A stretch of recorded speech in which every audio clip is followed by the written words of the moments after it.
All right, welcome back at-home learners for our sixth and final installment on linear perspective.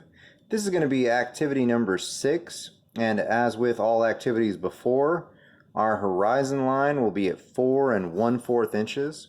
This will also be an exercise in 3-point perspective, just like activity 5.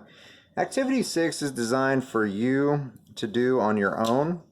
However, I am going to cover just a few pointers in this very brief video as to how you can set this up to really maximize your potential to get the highest grade possible. So again, we still will need the center point at 5 1/2 inches.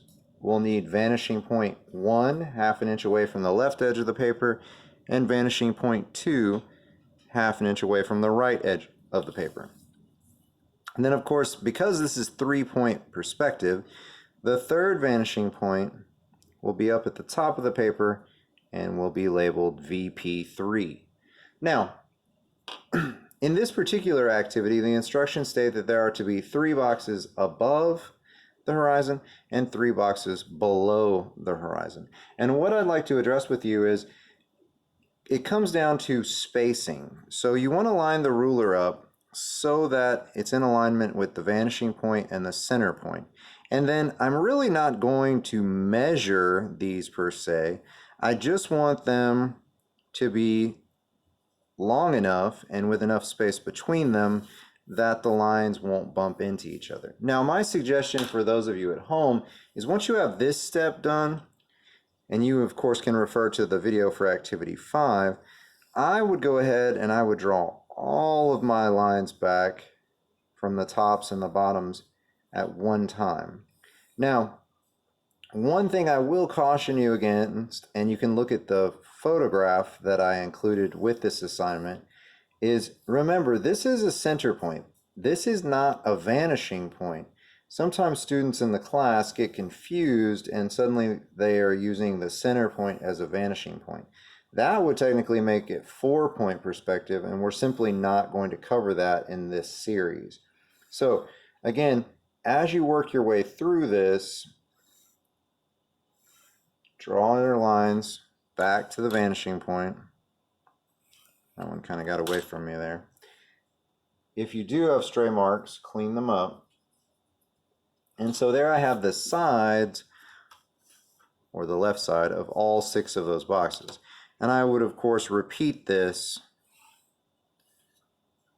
on the right hand side. Now remember, when you cut a box off in